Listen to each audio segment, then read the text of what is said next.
where they lived. It was during this fateful trip that Al discovered, became interested in steins, and he acquired several. Thus began a lifetime love affair with his bride and with his steins. Some time after he began collecting, one of his porcelain steins needed repairs, and he submitted it to a professional. He was highly disappointed, and as a result he decided he could do better, and he did. And he perfected that technique over the many years thereafter.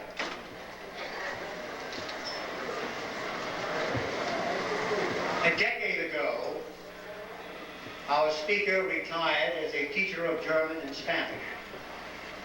The German language enhanced his interest and perfected his knowledge of stein collecting. And he has interested himself and has received commissions throughout the country to repair porcelain and pewter steins. Additionally, during this period, he wrote some very intriguing articles for Prosit. Hangover hieroglyphics, breaking the German code, something like falling in love. And then in St. Louis, he gave a talk similar to the one he's giving today, around the turn of the century.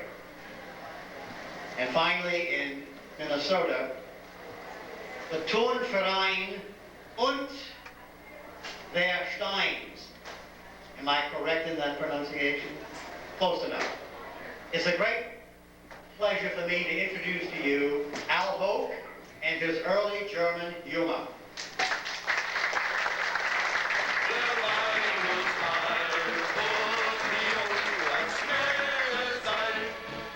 Fun to hear people introduce you. You know, you're listening for a couple of minutes and you think, who are they talking about? And then things start closing in on you and you realize they're talking about you, and then you become embarrassed. Well, there wasn't much there to be embarrassed about. He didn't give you any details about the honeymoon. This June 12th, it was 40 years that I've been married to Barbara. And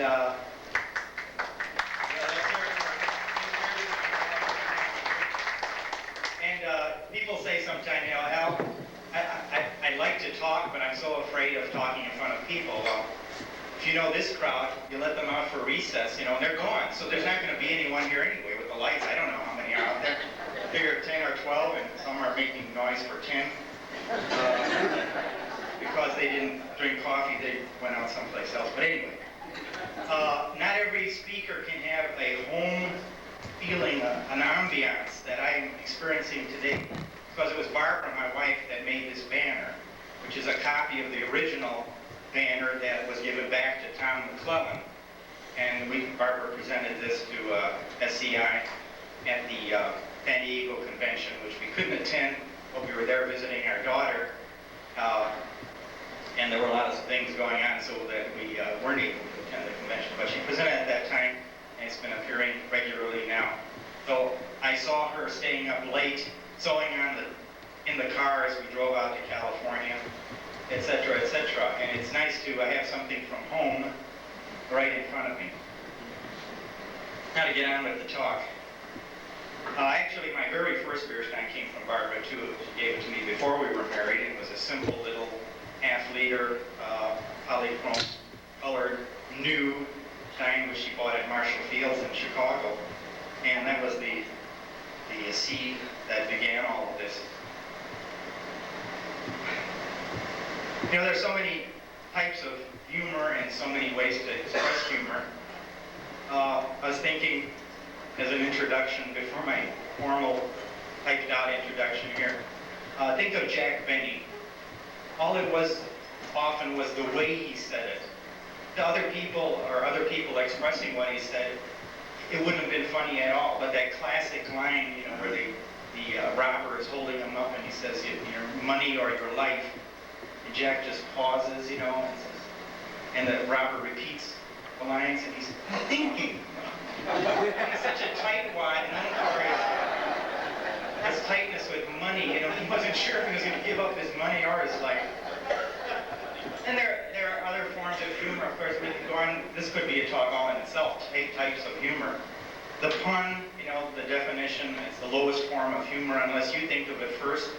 I remember a pun that my mother-in-law got involved in. The correct lines went something like this. This lady was so sharp because she lived on the edge of town. Well, my mother-in-law heard that joke, and she's not too witty a person, as far as jokes are concerned. And it came out when she repeated it. It was, she's so sharp because she lives on the outskirts of town. And then she didn't realize why people didn't laugh. And when it was finally explained to them what the joke was supposed to be, and then laughed, she still didn't understand. So sometimes kind of tough. There are, of course, ethnic jokes. We all know about the frugal Scot, the Irish Patten-like jokes, the infamous Polish jokes. In Germany, they become Frisian jokes.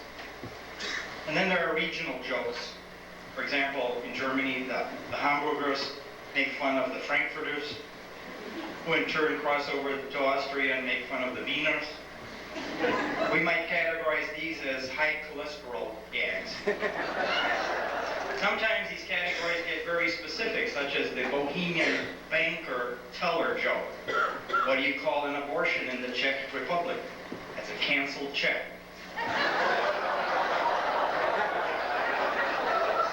Since I'm going to talk about German beer humor, I had to rack my brain to come up with a specific German joke for a lead-in. A simple joke I came up with. I really don't remember jokes. I laugh and then I forget them. I mean, there are only a couple of jokes that exist in my memory bank. But while I was still teaching, a young German teacher came with his group of exchange students, and he was talking to my third-year class, and I said, the kids wonder, what kind of jokes do you tell? They didn't think German was very funny. And so he paused for a few minutes, and he had a few jokes. Some of them had to be German to really understand it, but I remember one vividly because it gives you an idea of what kind of things Germans laugh about. And this one has to do with little Heinrich, who came running into the kitchen to his mother and said, Mother, Father's hanged himself in the attic. And his mother looks at him, very seriously and heart trembling, and he says, April Fool, he hanged himself in the basement. I'm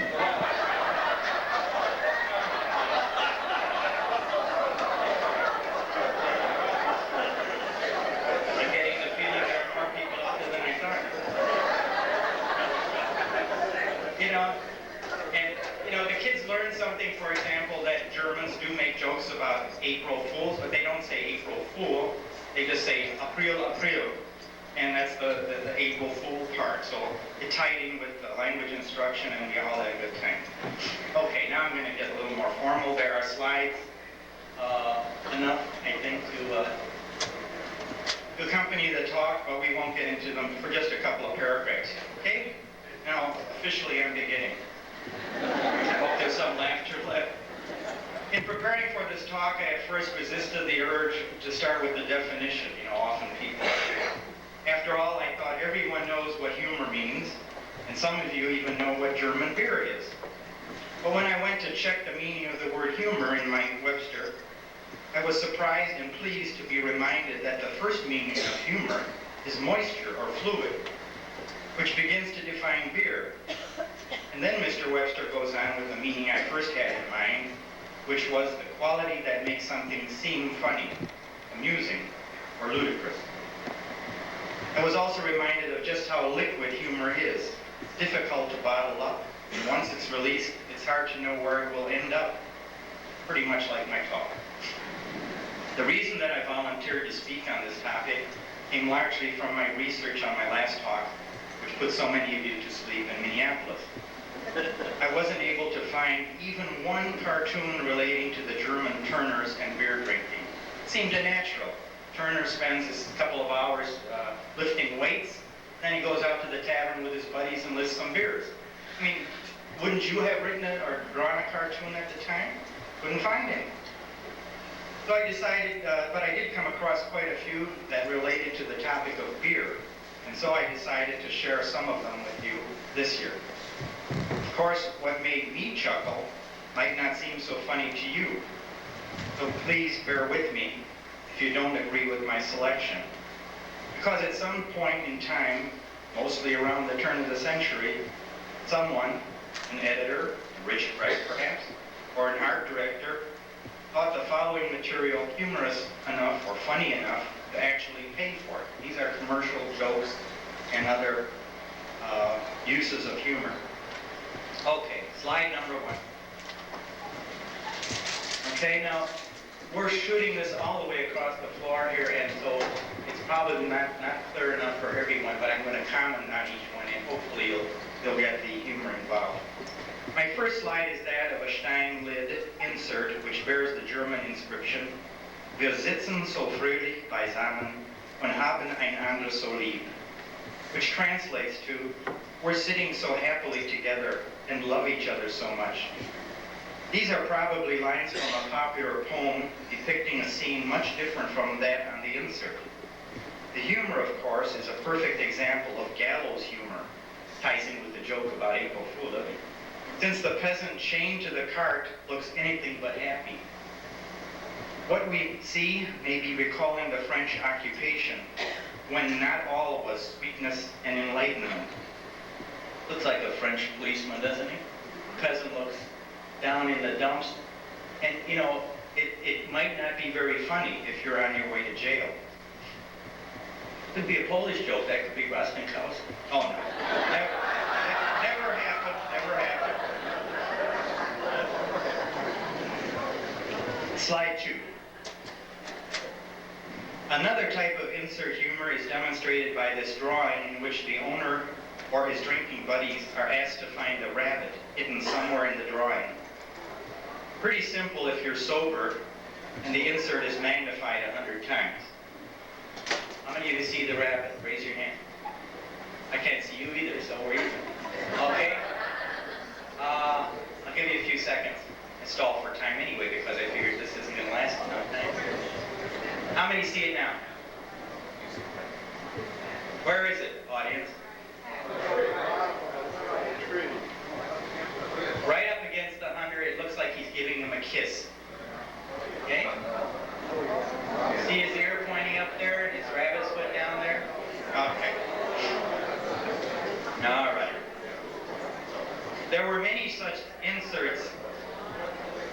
That's all right if you haven't seen it. It's okay. I've tried to avoid it. There were many such inserts, and sometimes you were asked to find the hunter or some other person, like wo ist der Meier? And sometimes it was the hunted. Just the type of humor needed to take the edge off a long day of blasting away with your shotgun at some poor Bambi the deer, Humper the rabbit, or Trudy the Trutan. It's a turkey, that is. Next slide. This next insert is in the form of a German grammar joke.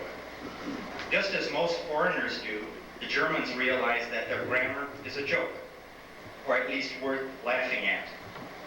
This one states, Mein Fräulein, wenn Sie vielleicht meine Zigarre geniert, dann werf ich sie hinaus. And the Fräulein responds, Was, mich? Which on the face of it translates to, Miss, if my cigar bothers you, I'll throw it out. To which she replies, What, me? Meaning, you'll throw me out?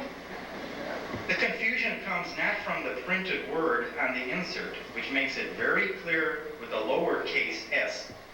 For you in Rio Linda, that's a small s. That the Z refers to the cigar. It, the cigar. Had it been a capital S, it would have meant you, that is, the young lady. Then she supposedly hears what he says. There is a certain amount of ambiguity. But let's face it, this is only humorous if you can laugh about German grammar. and its silly habit of giving gender to inanimate objects like cigars. Uh-oh. You're getting to look like my first-year German class. When I told them that not every noun was a das or a der, but sometimes a die, and you really had to learn the gender with each noun or run the risk of being thrown from a moving train, grammatically speaking, that is. Next slide. Another language-type joke taking place in a tavern reminds those of us who have traveled abroad that raising your voice is as good as learning the language. This cartoon from the humorous magazine called Fliegende Blätter, dated 1890, shows two Tyrolean gentlemen asking the waitress why she has been yelling at the guests at the next table, and wonder if it's because he's deaf. "Oh no," she answers, "but he's an Englishman and doesn't know a word of German." The lesson here is volume equals understanding. At least to Tyrolean, or perhaps even Cajun waitresses. Y'all. Doesn't that fella, the Englishman, doesn't he look a little like Werner? I think that's really Werner pulling one of his acts where he doesn't understand the language so he can find out what the real price is. Let's not pick on Werner today. Next slide. Language humor is also reflected in Mettlach Stein's 2191 and 2192, which utilize Bavarian dialect broken up to resemble Latin. And decoding the message becomes a fun challenge. Here we see 2192. Cartoon magazines of the day often had a cartoon with this type of code on it, and the solution was given the next week. So you had a whole week to try and figure out what those silly Bavarians were saying. Next slide. Going back still further in history, Mettlach Stein 2583 uses what appears to be hieroglyphics to tell the tale of a poor guest who has drunk more than he can pay for and ends up being tossed from the tavern. This Stein was based on the poem Alt Assyrisch by von Scheffel, whose work was the basis for quite a few Mettlach Steins. Other Steins also. Next slide. A more modern cartoon version shows someone having just been thrown out on his ear and swearing that the unlucky tavern owner won't be seeing him again soon. At least not until the next evening. The caption here is a terrible threat. Next slide. Before we leave the subject of language, however, here's a cartoon in which a poor peasant can't even read and is holding the paper upside down. When asked by his drinking buddy, who probably can't read either because of the beer or whatever, for some of the latest news, all our poor illiterate can come up with is that it looks like someone turned over a wagon on a street in Vienna.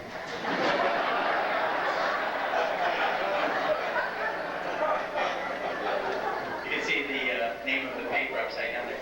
Well, I like this cartoon especially because of the wonderful line drawing. Look at the detail on the Bierstein there. The pewter work is impeccable. There's a match striker there. There's a little shot glass in case you want a beer and a shot. There's a little knife for cutting up the cheese or radishes or whatever. It's just a nice genre scene. Should be colorized, computer colorized, and then appear in one of our full color prose editions. Next slide. One way to educate a person is to start young. This cartoon man asking his friend why he has his two boys turn their heads every time he drinks some beer. The answer is he doesn't want them to pick up the terrible beer drinking habit at an early age. This cartoon is titled A Concerned Father.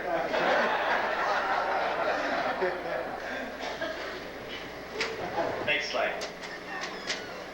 Starting at an even younger age, this mother is asked by her high chair-sized offspring if he might have a taste of her beer.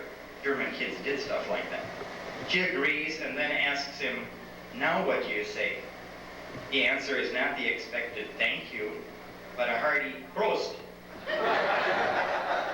I guess the little fellow is headed for a beer drinking fraternity scholarship someday. Next slide. Here's the same darling just a few years later encouraging his hobby horse to take a guzzle. Just see what early training can do. Children should be taught to share, right? Next slide. And just in case you wonder how this all ends up, well, here he is, a mature gentleman of 50 or so, bellying up the bar. Lots of calories. Next slide. The next category of beer humor I'd like to touch on may not be quite politically correct,